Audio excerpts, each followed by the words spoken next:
he snapped. But I don't want to keep on hammering on the same thing. Yes, he cried on Theo Von's podcast. I guess it was terrible, and I like I said, no kid deserves that. No kid deserves to go through that.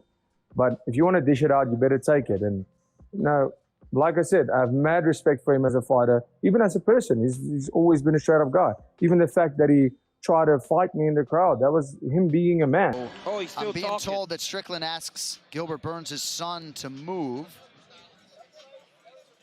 Oh, and then, Oh, Wow. oh my goodness. oh wow. Out of nowhere. That's kind of crazy. What I'm saying is, if you want to dish it out, be able to take it, man, or you're just a hypocrite. You didn't deserve that as a kid, but as a grown man, you dish it out, you're going to get it. That is the way the world works, unfortunately. And, like I said, with his mindset going into this fight, I think he's going to come out and fight the way Sean Strickland fights. Do you guys think that Dricus du Plessis crossed the line when talking about Sean Strickland's father? Bro, why are you so angry? Bro, you think your dad your dad doesn't have shit on me. I'm gonna show you what it's like to beat you. I mean, every childhood memory you have is gonna come back when I'm in there with you. He went a little too far, according to Sean Strickland. In his Sean told Theo there's some things that are off limits. You don't really talk about a man's wife, you don't talk about a man's kids, and you don't talk about a kid being abused. These things are all off limits. Once he crossed that, I tried to fucking ignore it. I was boiling. Whenever Dricus goes on there and he jokes about that shit, dude, you have no idea. I'll fucking kill you. You have no idea. I think the issue is, too, when you're a kid and you're made to be a victim your whole life, as an adult, you're like, never again. I'll fucking kill you. You know Strickland as a guy who talks a lot of crap, a lot of shit. He got very popular for that. Fight you for the center, Jack. Come on, bro. We're both boxers. Oh, yeah, that boy. I knew I'd like you. Bro, you just can't fall. Why would you fall? Ah, we're not making a performance if you keep not going down. Fall down, Jack. 30 seconds, Jack. Let's go. I'll give you a chance to win. Just go hard. Come on, Jack. Come on, Jack. 10 seconds, Jack. 5 seconds, Jack.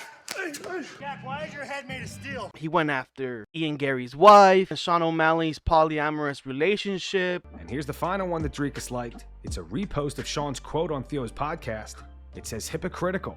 Talked about O'Malley's wife, talked about Gary's wife, crossed a bunch of lines with other talk. He said some other how to color things. Heck, even called DDP He called Khalil Roundtree a for crying after his post-match fight. We need to have a conversation about Khalil Roundtree because clearly you guys have no idea who this man is. And I'm going to explain to you who this man is. And all you little saying, oh, we'll go spar him. You guys understand that we used to train at the same gym, and I would have loved to use him as a body. I only got the opportunity once, and then he would avoid me like the plague. I wanted to. I tried to. But anyways, back to why you guys have no idea who the fuck Khalil Roundtree is. There's just chick, big girl, big tall, little thing, a little bit too thick for me, but 20 pounds lighter, she's like a fucking supermodel. Anyways, amazing, sweet girl. Khalil walks out behind her to like show her move, and she makes a sexual harassment joke. And it was fucking hilarious. I laughed, the gym laughed, and then Khalil fucking snaps on her like, dude, like this is like a sweet girl, like she's fucking joking, calm down. Anyways, second set. We're all training, I'm giving everybody a speech about like when you're on the mat, you need to go to the best motherfucker, try to take his head, take his spot. And I looked and I pointed at Khalil and I was like, if I see you guys going fucking Roundtree, I know you're gonna on the mat. Anyways, guy fucking storms off the gym, gets a little emotional. Or like the third time. Actually, the third time might have been a little. He had this ex-girlfriend once, and I joked. I was like, Khalil, I hate on her too, and you were the better man, you know. But it was funny. It was like me and your boys, you know. It was like camaraderie. And he goes to the UFC and fucking complains. Like this man is a cunt. You guys have no concept who he is. If you met him, you would hate him. You need to trust me on this. He sucks. Sean, I don't understand why all of a sudden now you think that there's a line to be placed once you've already let out that Pandora's box, as some people might call it. Guys, I never talk about anybody's spouses, but this shit ain't right. It ain't fucking right. I gotta talk about it. Ian Gary, I remember when I met you, dude. It was in New York. You were this fine-ass girl. She had the little nipple coverings. We all fucking seen it, right? Everybody fucking seen it. But I remember thinking to myself, there ain't something right about that girl. There's something about that woman that ain't fucking right. The way she walked, the way she looked, the way she talked, I knew it. Now I'm finding out you're 26, she's fucking 40, the ex-fucking husband lives with you, you took the last name, motherfucker, she wrote a book on how to be a wag. I didn't know what a wag was until now, dude. This shit ain't right, dude. She's a succubus. You gotta run away, bro. Hot girls are a dime a dozen. We'll get you one, we'll get you ring girls, we'll get you two at the same time, bro. You gotta pull the ripcord, man. It ain't fucking right, my friend. You gotta pull that fucking ripcord. I'm here for you, and making news here for you. Do the right things, Ian Gary.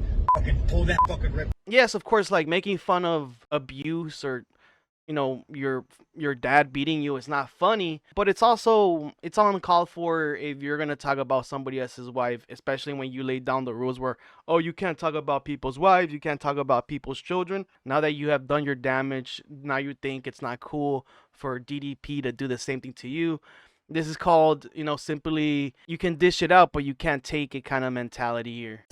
Dricus du Plessis gave his reaction to Sean Strickland crying on Theo Von's podcast. In an interview with MMA On Point, Dricus said it is what it is. I'm glad he cried and got it out. It's the end of that. I think we give him a lot more credit than he deserves in terms of mindset. I don't think he thinks about anything. I think he goes out there and he fights. He fights the way Sean Strickland fights. He always has, and he's an incredible fighter. I have a lot of respect for him as a fighter. Do I think he's a hypocrite? 100%. Obviously, you know childhood trauma is something you can't help. But you know, if you know what it feels like to be the one on the receiving end of such trauma, don't inflict it on others because that's exactly what he does. So yes, I mean, I feel bad for him. I don't think any kid deserves that ever. I think he's used to being the bully, and he's not used to being bullied. I don't have to hammer on that. I already won that fight. I won that press conference, and I don't want to keep hammering on that same thing. He cried on Theo Von's podcast. I guess it was terrible, and like I said, no kid deserves that.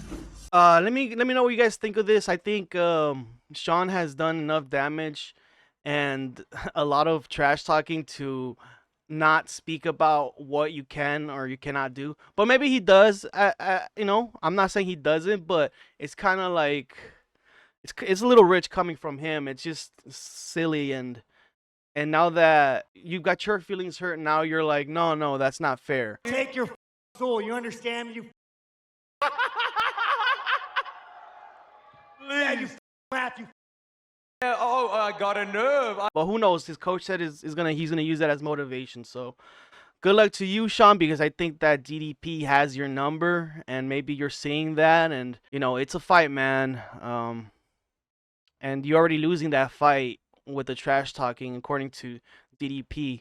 He's used to being the bully, and he's not used to being bullied. But you know, I don't have to hammer on that. I already won that fight. I won that press conference. I'm gonna end this here, guys. Let me know what you guys think about this, and I'll see you guys for another one.